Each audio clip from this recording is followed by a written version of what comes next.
Now fluoroquinolones. Fluoroquinolones are classified by generation based on their antimicrobial spectrum of activity. जैसे cephalosporins में हमने activity किन organisms के against ये ड्रग एक्टिव है उस बेस पे जनरेशन बनाए थे, यहाँ पर भी वैसे ही है.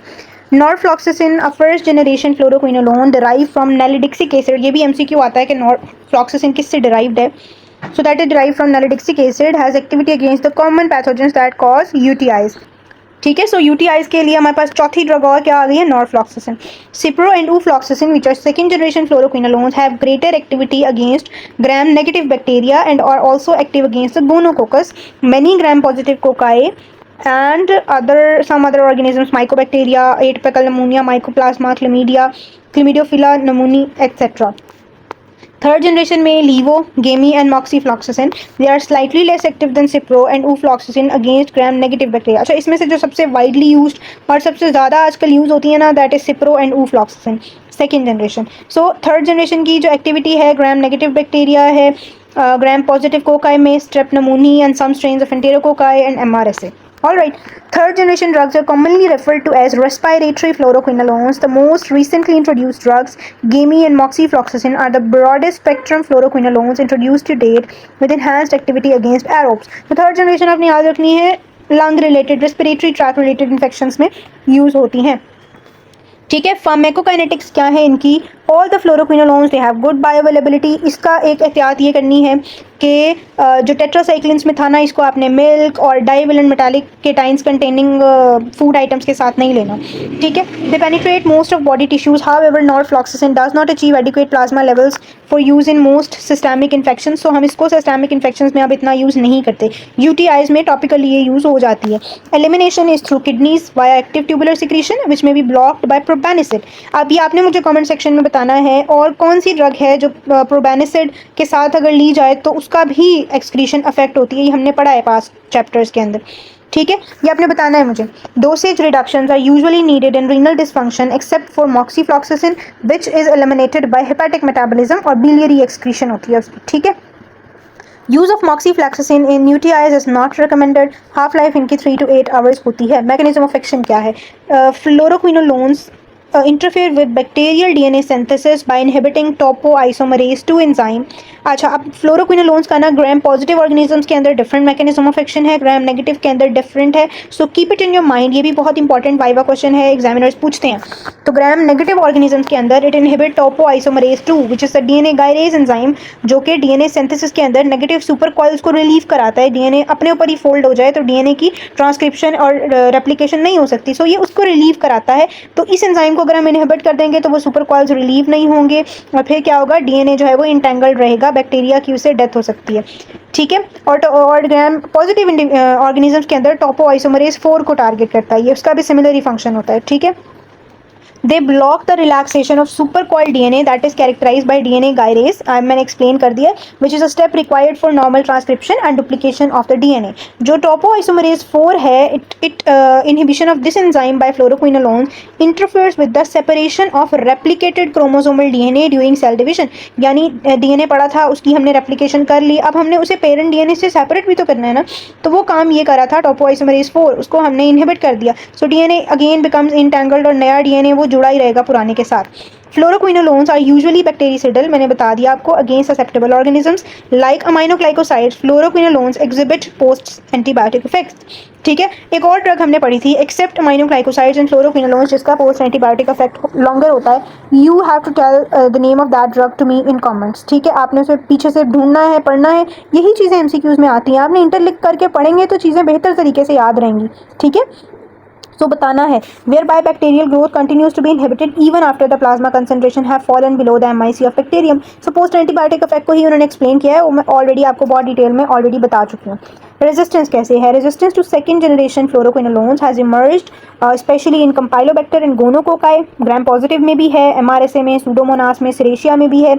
मैकेनिज्म ऑफ रेजिस्टेंस क्या है, एक तो ड्रग को वो अक्यूमुलेट ही नहीं होने देगा सेल के अंदर bacteria via production of efflux pumps, जो कि ड्रग को फौरन बाहर फेंक देगा. ठीक है. पोरिन स्ट्रक्चर में चेंज, जिससे ड्रग ने अंदर आना है. Efflux mechanisms have to be responsible for resistance in strains of tuberculosis, staph aureus, strep pneumoniae. Changes in the sensitivity of target enzymes, यानी टोपोइसोमरेज 4 और टोपोइसोमरेज 2 के स्ट्रक्चर में इस तरह का चेंज आए कि ड्रग उसके साथ बाइंड ना कर pi by point mutations in the antibiotic binding regions. They are also responsible to confer resistance against some specific fluoroquinolones. Mutations in the quinolone resistance determining gene. अब that's also an important point for MCQs. कौन से reason के अंदर gyrase ए gene के quinolone resistance determining reason के ऊपर अगर mutation हो जाए, which is basically the area which is responsible for DNA gyrase synthesis, तो गोनोकोकाई में जो आप रेजिस्टेंस देखेंगे अगेंस्ट फ्लोरोक्विनोलोन्स, तो इस रीजन की वजह से होगी कि they mutate the DNA gyrase enzyme by altering the quinolone resistance determining region of the gyr A gene. Alright, उसके बाद है जी इसके क्लिनिकल यूजेस। क्लिनिकल यूजेस में fluoroquinolones are effective in the treatment of infections of urogenital and GIT tract. ठीक है, GIT tract में भी इसके टाइफॉइड में हमारे पास ड्रग ऑफ चॉइस सिप्रोफ्लॉक्सासिन होती है। ठीक है, और इनकी बहुत वास्ट एप्लीकेशंस हैं। उसके बाद है जी इसके अलावा जी gram negative organisms, gonococci, E coli, klebsiella, campylobacter, enterobacter, pseudomonas, salmonella, shigella, ये सारे जीआईटी या यूरिनरी ट्रैक रिलेटेड इन्फेक्शन ही कॉज कर रहे हैं। They have been widely used for respiratory tract, skin and soft tissue infections, but their effectiveness is now variable, क्योंकि अब हमारे पास एक तो नई ड्रग्स आ गई हैं इन सारी चीज़ों के लिए और रेजिस्टेंस हो गई है for these drugs. Cipro and ufloxacin in single oral doses have been used as an alternative to ceftriaxone or cefixime in gonorrhea. ठीक है, but they are not currently recommended क्योंकि अब resistance है। उसके अलावा ufloxacin eradicates chlamydia but a 7-day course of treatment is required। और उसके बजाय हम लोग फिर हमारे पास जो डॉक्सीसाइक्लिन है या मैक्रोलाइड्स हैं वो ज़्यादा अच्छा इसको ट्रीट कर देते हैं शॉर्टर टाइम के अंदर, तो हम उनको प्रेफर करते हैं।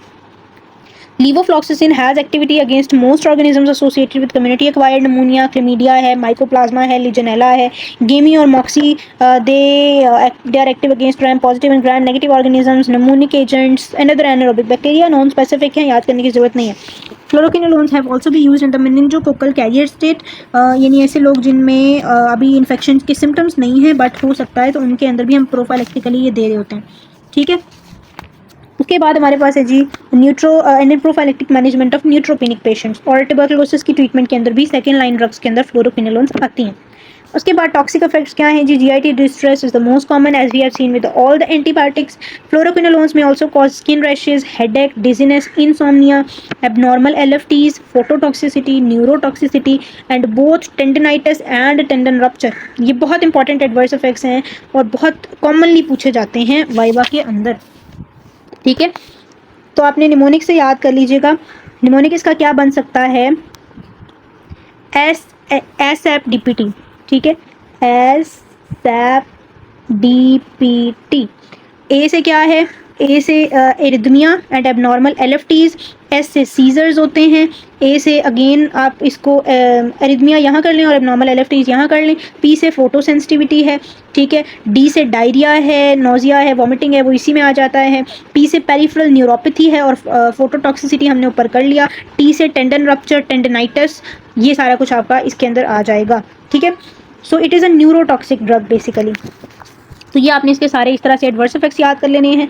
Opportunistic infections caused by candida albicans and streptococci have occurred. The fluoroquinolones are not recommended for children. अब ये भी इंपॉर्टेंट चीज़ है, बच्चों और प्रेग्नेंट वुमेन में जैसे टेट्रासाइक्लिन्स कॉन्ट्राइंडिकेटेड थे ना, वैसे फ्लोरोक्विनोलोन्स भी नहीं देने, because they may damage growing cartilage and cause arthropathy, joint problems cause करेंगे। Fluoroquinolones may increase the plasma levels of theophyllines and other methylxanthines enhancing their toxicity, क्योंकि ये जो हैं ये ड्रग्स आपकी इंटरैक्ट करती हैं with these drugs and they are CYP450 inhibitors। Fluoroquinolones भी CYP450 इनहिबिटर्स होते हैं। सेकेंडली QT इंटरवल को ये भी प्रोलॉन्ग करते हैं। अब मेरा अगेन आपसे क्वेश्चन होगा, हमने जो पीछे ड्रग्स पढ़ी हैं उनमें कौन सी ड्रग थी जो QT प्रोलॉन्गेशन करती थी? QT इंटरवल जो होता है आपका ECG के ऊपर, उसको प्रोलॉन्ग करती है। ये आपने मुझे कमेंट्स में बताना है। They should be avoided in patients with non QT prolongation and those taking anti arrhythmic drugs, because ये जो ड्रग है ये एक तो एरिथमोजेनिक है और QT प्रोलॉन्गेशन करती है, तो आपने उन लोगों में नहीं देनी। अच्छा जी, grepafloxacin was withdrawn from clinical use in the United States because of serious cardiotoxicity. Currently available fluoroquinolones are contraindicated in patients taking drugs that prolong the QT interval. What other drugs increase the duration of ventricular action potential? That means QT interval. So आपने जो अभी तक पढ़ ली है उनमें से आपने मुझे बतानी है, और जो आगे हम पढ़ेंगे तो वो मैं आपको बता दूंगी फिर साथ साथ। ठीक है, दैट्स ऑल अबाउट फ्लोरोक्विनोलोन्स। ठीक है, इसके अंदर आपने जो है वो कॉन्ट्राइंडिकेशंस प्रेगनेंसी, बच्चों में, QT प्रोलॉन्गेशन वाले लोगों में और डायबिटिक्स में भी ये नहीं देते हम ड्रग, क्योंकि ये जो है ये आपकी डायबिटीज़ को एग्रेवेट करती है, ठीक है। और आपने इसके एडवर्स इफेक्ट्स याद रखने हैं। और न्यूरोटॉक्सिक ड्रग है, CYP450 इनहिबिटर है, ड्रग इंटरेक्शंस इसके भी हैं। डाइवेलेंट मेटालिक ये ट्राइवेलेंट केटाइंस के साथ नहीं देने। एंटासिड्स, कैल्शियम सप्लीमेंट्स, म्यूकेन अगर कोई पेशेंट ले रहा है तो वो इससे 2 घंटे पहले या 2 घंटे बाद में लें, इनके साथ नहीं लेना क्योंकि इसकी एब्जॉर्प्शन इम्पेयर्ड हो जाती है। और इससे पहले हमने टेट्रासाइक्लिन्स का भी सेम पढ़ा था कि उसको भी इन चीज़ों के साथ नहीं लेते, ठीक है। That's all about these drugs. I hope आपको ये जो हमने पूरा चैप्टर ये वाला पढ़ा है क्लियर होगा। कोई सवाल हो किसी किस्म का, don't hesitate, ask in the comments, I try to answer as soon as I got free. तो thank you so much for watching, subscribe to my YouTube channel for more videos. अल्लाह हाफिज़।